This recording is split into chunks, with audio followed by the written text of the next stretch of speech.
フルカウンター Alright lads, welcome back to the Grand Cross video. So it is no secret that I'm extremely excited for this Mushoku Tensei collaboration to come to Global this Tuesday. But I've been told by a lot of you lot, I've seen the community reaction, not a lot of people actually hyped for this collaboration. So let's talk about something else that most of you lot should be excited for, and that is the JP anniversary, the 4th year anniversary coming to Grand Cross at the end of May. And this is going to be the most exciting banner we're probably going to get all year, because this is going to bring hopefully a bunch of new content, a vote banner, and probably a character we waited a very long time for, and also returning one of these bad boys on screen. So we're going to break it down in today's video. Boys, if you are new and you enjoyed the video, hit the like button. It does help the video get out there. And if you are new as well and you enjoy the Grand Cross content, then do subscribe. I'm enjoying Grand Cross so much now. It's gas, man. When there's content on the game, it's so fun to cover this game. So let's just jump into it. Alright, let's talk about what's coming. So the first thing we know likely will be coming is some sort of new event. They like to save like massive new events that we haven't seen before in Grand Cross, whether that be a new story boss or just something new. They normally save that for the actual anniversary, because that is when people start playing the game again, and you might as well release something new that people haven't seen before during the anniversary, rather than a time like let's say like last week, right, during the Lisbon event. No one cares about that, right? So you might be getting a new boss that might even be designed by the author, certainly, since they've done that a few times now. But one thing that we'll be getting is the vote banner. Yes, if you go look at our previous videos on our channel and other channels already, you can see that we are coming up to nearly 12 months since we've last made a vote banner. That does mean we are going to be getting a vote banner, and I want to say that we can vote for seasonals, but we only did that once, and that was for, I believe, for the actual end of year banner we got a few months ago now. So hopefully we can vote for seasonals, because those are typically the red characters like obviously Ominous Nebula. People still want to get maxed out, and also someone like Halloween Eastern, who might be making a comeback with the human meta, which will go through towards the end of the video. Also, hopefully we can vote for Ragnarok characters, because she needs to return. Like, we need to get more copies of her, and just Ragnarok characters in general. Let's talk about a big one, and that is these two bad boys. So we have obviously Ultimate Escanor and obviously Purgatory Meliodas. Honestly, it feels weird to say they are going to return, because they're so powerful. It feels like they shouldn't return, because I don't want more people to get their hands on them, and I don't want people to get more dukes for them, because they're already so powerful. I'm kind of scared to find a 6-6 melee or 6-6 Escanor every single game. But obviously, Ultimate Escanor did release first, and I'm going to say right now, my prediction is that you will be able to vote for Ultimate Escanor, so he will be in the banner, but I don't believe we're going to be getting Purg Melee, and I explain why. I mean, the first obvious thing is, can you imagine Purg Melee and Ultimate Escanor on one banner?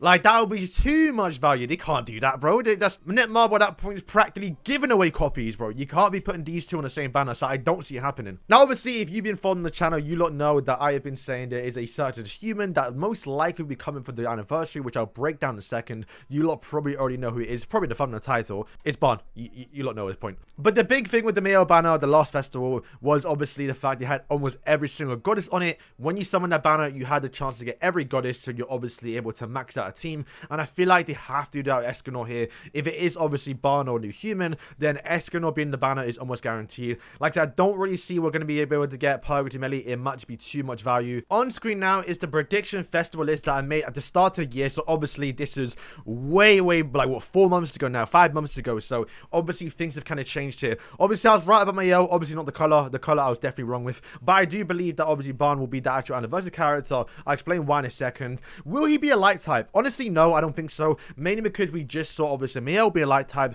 and since Escanor, if we are going to be going forth to a full human team or full human meta, then having two lights, I mean, wow, the goddesses kind of have that with Light Elizabeth, it's not necessarily needed. So I would like to think that Bon at this point would actually be a dark type, just because you have then the light advantage and also the dark advantage of getting damage reduction and damage increase, obviously.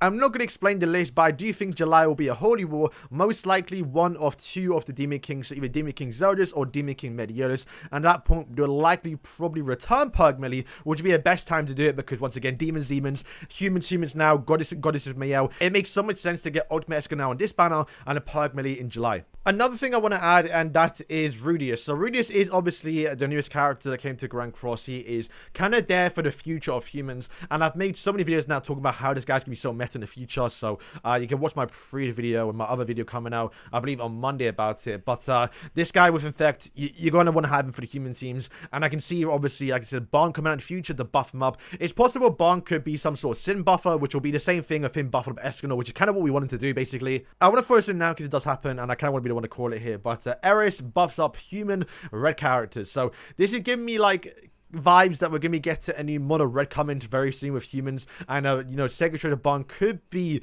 a new actual red character. And while obviously this wouldn't work in PvP, you never know. We could be getting a new surge of a mono red, and Bond might be the reason for that.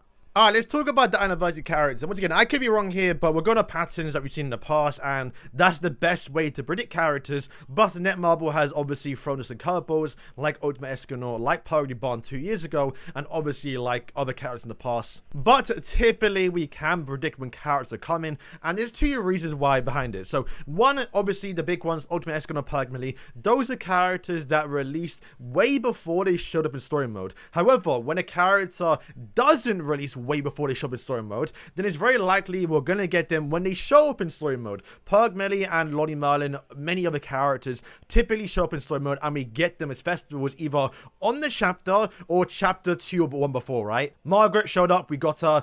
Lolly Merlin showed up, we got her. Goddess Elizabeth showed up in stream mode, but came after she actually showed up, so once again, that could be a reason why we wouldn't come. But a big character like Sega Treasure Bond literally is showing up next chapter. Alright, so let's break down the chapter. So I believe the actual story ended with obviously Cusack kind of giving the magical commandments to obviously Zeldris' body, so he then turned into Demon King Zeldris, and we get to see the little reveal of him basically. And that means the next chapter is going to be quite massive. Starting off straight away, we are going to be jumping into basically Demon King Zeldris versus Meliodas. While we're not going to see the fight exactly, they're going to tease a little bit, but obviously Grand Cross does do the storyline a little bit different to how we see it in the anime, because obviously they jump around, they have way more time to do it, where Grand Cross is definitely more selected on what they focus on more in particular. But we're going to probably see that. But the first thing we're going to probably see is obviously Bond get his Sega Treasure. Netmarble in the advertisements love doing this. They like to show the character in story mode getting his massive power up, and we see it in Grand Cross. So Bond getting his Sega Treasure, this chapter literally coming at the end of May, it's just way more likely to be him, and way more evidence that he will be the actual anniversary character. But also my biggest thing as well is we're going to finally get to see skinny Escanor in Grand Cross. You've seen him obviously through cutscenes, but we will be able to play as him and actually protect the Holy Trio. Now it's very possible Netmarble might just scuff it, and during the chapter scene it will just say require you to play as obviously Escanor. At that point you can bring anyone, but I'm really hoping we get like a little event where they make you forcefully play as small Escanor, and we would see his animations ultimate move hopefully a little before the character does actually come out. But I've been saying as well that obviously Sega Treasure Bond might be a human buffer, just because why not, right? He's kind of the best human in the series next to Escanor, and Escanor's kind of always a bit selfish and always like just being mega powerful, where Bond I can see buff up humans, although it wouldn't make too much sense towards him because he's not really like a, you know, oh, I care about humans. So once again, he might be a bit selfish, but Skinny Escanor is a character we can see come and be some sort of Excalibur Arthur for the new Bond, basically, because he will have a shield, he'll have a taunt properly, he'll be more of a taunt character, tank character, and Escanor, it would actually make a lot of sense to buff up humans. Imagine we get like a 40 to 30% basic stat buff for humans, but obviously on Skinny Escanor, and this would be, I think, kind of balanced a little bit, because that means Ultimate Escanor can't get the 30% base stats, because if he got it, it might be done. He might be the best character in the game, and we don't really want that, right? We want Escanor to be powerful, but like not meta in a way. I don't know if that makes sense. I feel like they would have to make Skinny Escanor some sort of mega human buffer, mega bomb buffer, so it warrants using him over something like Ultimate Escanor, and he can finally be the bridge between getting human races back in the meta. But seriously though, I can't wait. Seeing this scene animated is going to be insane, man. It was so good in the manga. The anime actually did pretty well as well.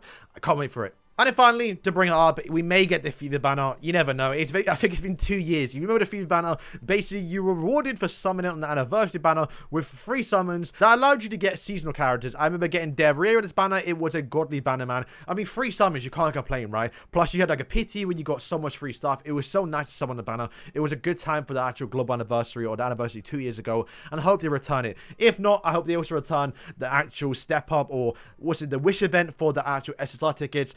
I have way too many tickets saved up now, waiting for Demon Chandler to be finally added to tickets, and he's not yet been added. But also, if they do a step up, I'm definitely summoning him, because I really want to get Tamo 66. I've only gotten him once or twice, I think, and also Sariel, just to get the graces so I'm able to use them in PvP. So, but yeah, boys, that's it for the video. Like I said, the anniversary is going to bring so much hype back towards the game. I mean, I think Mushoku Tensei definitely done that, and we're not able to use a lot of characters, but I do realize not everyone can take advantage of collab characters, the unknown team, and even the human team is going to be a bit rough right now, but I do feel like that Bond is guaranteed at this point. It's not guaranteed, I shouldn't say that, but you know, he's got to come, man. Everything's lined up for him to be coming, and we'll have to wait and see. So, but yeah, that's all for today, boys. Thank you for watching. I may have another video later today. I'm not too sure yet, but if not, to come back tomorrow. We're always doing Grand Cross here. So, thank you for watching, and yeah, peace.